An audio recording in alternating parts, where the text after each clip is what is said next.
or welcome back to my channel. My name's Kenzie. Thanks so much for being here and welcome to another episode of Reading Through Recovery. This is episode 3. It simultaneously feels like I just started and also that we should be a lot farther along from surgery because the cast is still on. We're halfway through the cast. It has been officially today 2 weeks since surgery.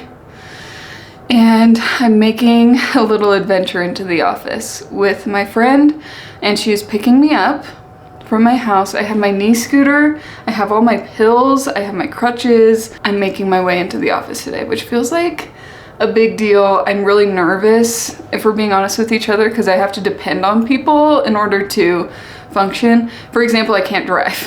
That's like item number 1, I can't drive. I have my right foot in a cast and I won't be able to drive for a long time. So I'm pretty dependent on people. I was like so back and forth about even bringing my knee scooter because I'm like, the fact that she has to load it up and then get it out for me is making me so anxious, and she's so nice. Like I know she will. It's a personal problem. So I think when she gets here, she's gonna have to come grab the scooter and my bag.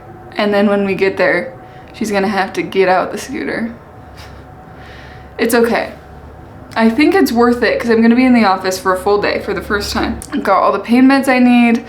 Unfortunately, I don't have a water bottle because I left that upstairs. I'm just gonna have to get a drink when I get to work. Couldn't like make a coffee or anything. So we're just rolling with it. We're rolling with it. Like I'm not going back up there. It took me so much time to get down here. Anyways, as far as a reading update goes, I have really slowed down reading and I kind of talked about this in the previous Reading Through Recovery vlog. It's really hard to read when you're in pain. It's hard to stay focused. It's hard to zone into a book. It just is what it is. And I'm trying to be patient with myself for that. I'm halfway through Voidbringer by Elaine and enjoying it.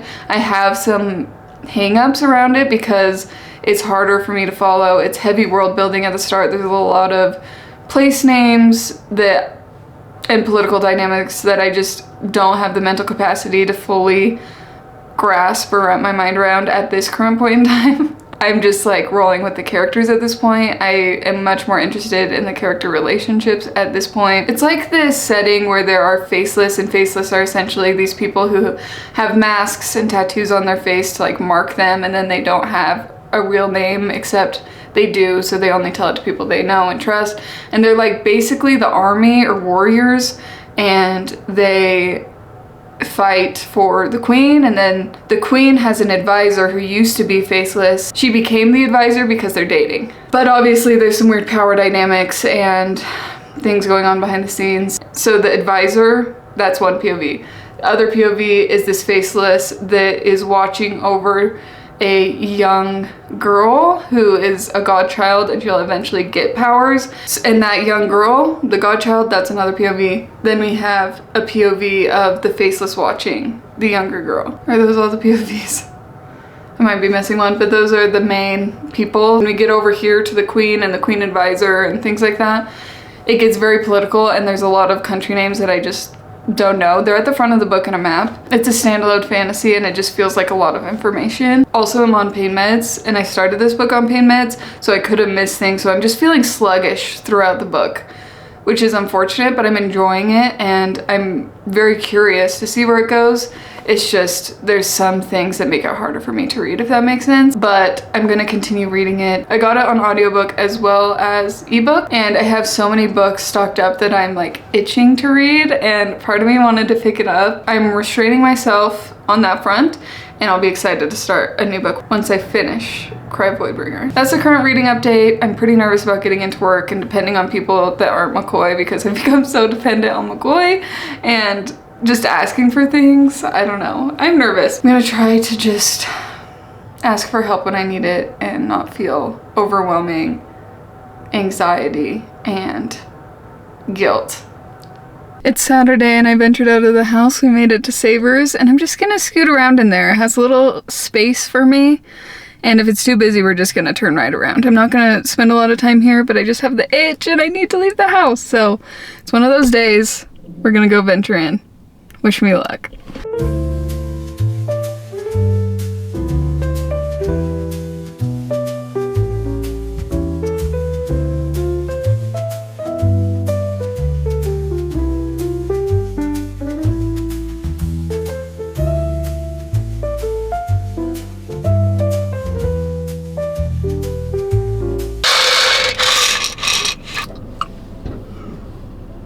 Thrifting was a success, but now my foot just feels hot. It's on fire!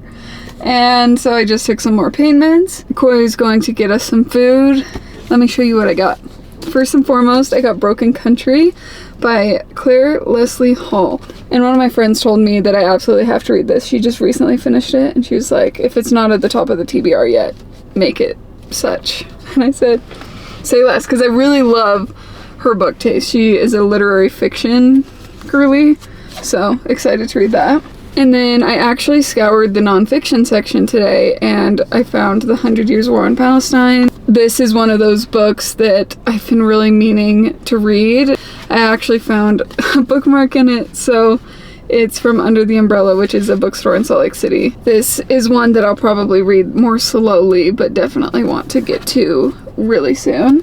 And then let me give you a haul of the clothes I got. First, I got these cute cargo denim jorts, and they're like loose and like kind of not super structured. So I think that'll be comfy and cute for like over bikinis or with a tank top or whatever. I did want to kind of find some loose shorts to go over the cast or the boot. This Achilles is going to be with me all summer, so I'm just having that in mind. And then I found these PacSun like short shorts, and they actually are new with tags on them.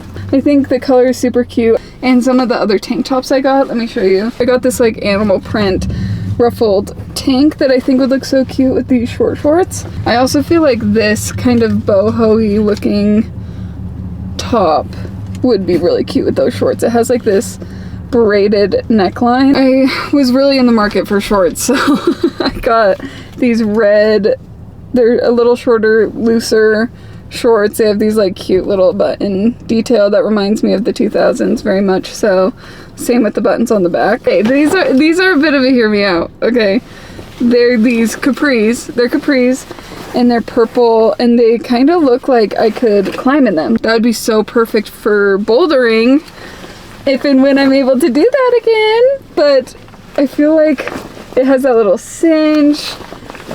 Like this purple color is just a little out of my comfort zone. These are Koi's, but he got these cute like cargo-y green shorts. And then I got this cute, it's just an Old Navy tank top, but I liked the detail.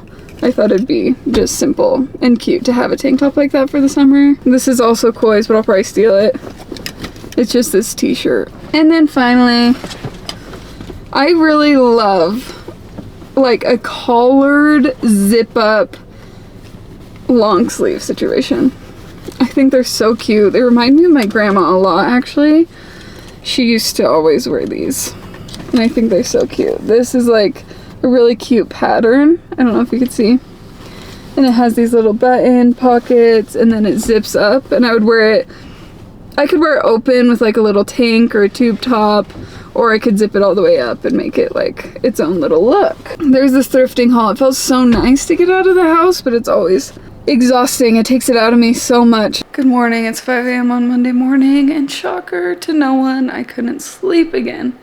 Actually, it's 6. I woke up at 5, and I got downstairs and I got situated, and I'm just gonna hang out until I work.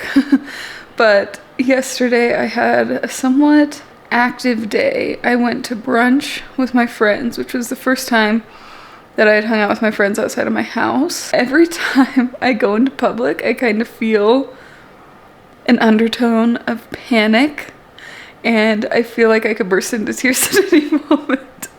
Because as soon as McCoy leaves, and as soon as I have to like navigate a public space, I do get panicky. After brunch, I just went to my grandparents' house and sat on their couch for a few hours. Then we came home. I watched Saltburn for the first time. Still recovering from that. I'm realizing these clips might feel choppy, but realistically, I'm just picking up the camera whenever I can, whenever it's close to me, whenever it's most convenient. I hope it's still interesting to watch, even though I do not curate the shots or what I'm gonna say or what I'm gonna do. It really is just pick up the camera and roll with it. I'm at that phase where I am able to move around or leave the house in very small doses. I mean, you saw I went thrifting. It's like fulfilling to be able to do that. Like, after being so nervous to be in a public space, I felt so happy. I was glad that I was able to get out of the house. So it was definitely a good experience. But then it just absolutely drains me. And I'm like, for some reason, I have this self-conscious part of me that wonders if people see me do that and they think, oh, why can't she do X, Y, and Z? If she can go out thrifting, why can't she go to dinner and a movie? You know what I mean? Which I maybe could do, but it's like I have to do one activity a day, tops. And driving in a car is very, very uncomfortable. I don't know why I'm self-conscious about that. I think because it's not an injury a lot of people have experienced, I'm self-conscious that people might not know the severity of it, or that I'm sleep deprived, or that going to these places is a real struggle for me, but it's worth it in some cases. In some cases it's not, and I should really not push myself. But I don't know why there's this part of me that feels self-conscious about the way I'm navigating the injury. Give and take. If someone sees me do one thing, but then I say no to another, or don't sleep much one night, or already went out and I was exhausted, you know, like I just have to pick and choose. And I really take it moment by moment. Like, I don't know how I'm going to feel really until the moment I'm making the decision if I can go or not. Sarah sent a voice memo the other day and was like, try to think of what future Kenzie needs, not just what present Kenzie wants. And so I'm trying to, you know, manage. But it is good that it's a new week. It's Monday, and Thursday is the day that I'm hoping I get my cast off. So kind of looking forward to that. I'm thinking I might call the office just to clarify what's going on Thursday, what I can expect, anything I need to be prepared for. They already gave us the Achilles boot. I am reading Cry Voidbringer still. I am 50% done with it. Every time I get in the groove, it's good, but it takes me a while to get in the groove. With me not sleeping very much, I'm like, I might need a more brain off book. I'm gonna put on some old past seasons of Summer House and watch that for a few hours until I have to start work.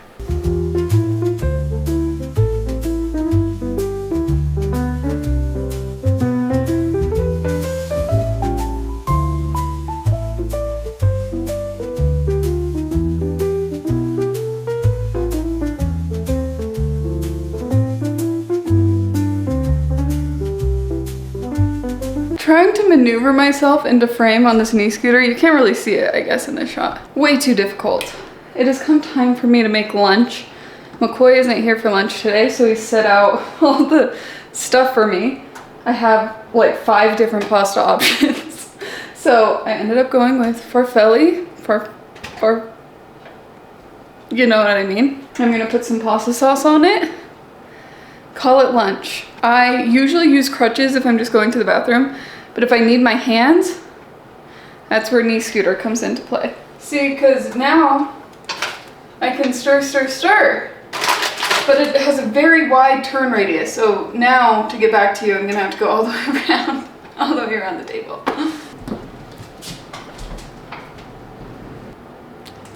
Exciting things this morning. I actually launched my bindery, finally. You can follow it at Rootbound Library. And this is where I'm gonna host a bunch of my book club discussions and write little articles on there. There's 3 tiers. There's Sprout, Moss, and Vine. And if you want to subscribe, you get exclusive content, or it's just a really great way to show your support and support me. And I'm just really excited and inspired about this bindery. I'm excited to see where it goes. I really love the branding of it. I've been working on it for a while. I took a bit of a hiatus from my book club because I knew I wanted to launch it and start up my book club. And I got really caught up in like the branding and aesthetic of it. And I finally got it to a place where I really am proud of it. So I'm so excited that it's finally live. I'll be sure to link it in my video description. I'm really proud of it and excited to kick it off. So I was able to do that this morning. I also read a few chapters all before 9 a.m. So sometimes being sleep deprived, I'm able to get a little more done. My pasta is almost ready, so I'm gonna go. I just finished eating dinner and I have some book mail. It's from Penguin Random House, and I figured we might as well open it together. Oh yes, The Things We Never Say by Elizabeth Strout. I've never read anything by Elizabeth Strout, so someone tell me if this is an interconnected standalone, if I need to read something else. I just hear such incredible things about Elizabeth Strout, and I am really gravitating towards literary fiction recently, so I'm excited to pick this one up. Tells the story of a chance incident that sparks a powerful realization in a beloved teacher's life. A poignant meditation on loneliness, friendship, parenthood, and the importance of truth in a capsizing world. Elizabeth Strout, as we have come to expect, delivers a moving exploration of the human condition. One that brims with compassion for each and every one of her incredible characters. I love that. I love an existential book. Package number 2. This cover absolutely enraptured me. This is dark, thrilling, and undeniably hot. This novel will leave you gasping for air. What a recommendation. To kill and get away with it, what could be sweeter? Okay, so we follow a woman who accidentally kills a man, but it's a bad man. And suddenly a problematic professor is dead, and she's no longer bored. Emboldened, she starts to chase the high, and soon no misbehaving sexist man within commuting distance is safe. So she's like a vigilante, targeting sexist bad men. But look at that cover. Are you kidding me? I took one look at that and I was like, I need it immediately. I'm excited about both of these. My problem when I get books, and this is a good problem to have, is I want to just read them immediately. I maybe should start doing that more, because then it's like the high of getting a new book. You could just like dive right in while it's fresh off the press, you know what I mean? You know what's so crazy? I've almost gone through an entire ibuprofen bottle in the span of 2 weeks.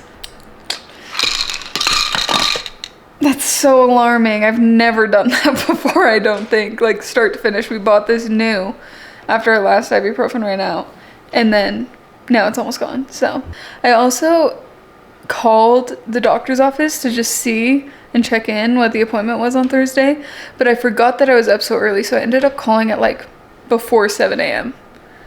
because I had been up for so long. And this nice woman answers the phone and she's like, I have no idea about that. Like the office doesn't open till 8:30. I'm like, I called before 8:30 and I didn't realize, and now I'm too embarrassed to call back. She was like, I have no clue. I'm like, okay, sorry. Embarrassing. I don't know how to know. Maybe I just show up. I'm gonna read some Cry Voidbringer before I have to make the excursion up the stairs for bedtime. Well, good morning. It's a very big day for me because it is cast off day. I'm very excited, very looking forward to it. I will transition into an Achilles boot with platforms and everything. It just feels like a milestone. It feels like progress. We're about to leave in like 20 or so minutes to head to the doctor's office. I start physical therapy at around 6 weeks, so we're getting closer to that. I wanted to wrap up this vlog here. Another vlog of me not reading a ton, just kind of getting through it. I've been on an absolute Summer House bender. Been watching so much Summer House. I'm so invested. I went back to season 2 and I am now on season 4. Like watched so much Summer House. So I've been doing that instead of reading as much. I did notice a new development in terms of updates about my foot. The top of my big toe is completely numb to sensation, which really spooks me. I mean, I've had other surgeries before, like my knee surgery. Let me show you. You can see the scar. On this side of my scar, I can't feel it very well. I can feel like out here, but there is just some numbing. I don't know, that I don't really notice unless I'm like shaving or something, but my toe, it's like very noticeable because it's like the whole top of my big toe. My second to biggest toe was kind of numb, but now I have some feeling back in there. It's not like paralyzed or anything, like I can move, I can like wiggle my toe, but it's just numb to the touch. We're gonna leave a little early, grab some coffee on the way, and there is like a sense of anxiety I have obviously going to this doctor's appointment. It's just underlying. I'm excited about the cast, but obviously there's just a sense of nerves going to the doctor because I hope I recovered well, I hope I took care of myself to the best of my ability, and I hope everything goes smoothly. So We'll see, but thanks so much for hanging out with me and recovering together. It makes me feel a little less lonely. If you liked this video, I have a couple other episodes of Reading Through Recovery. Be sure to like, comment, and subscribe. It means so much to me, and happy reading.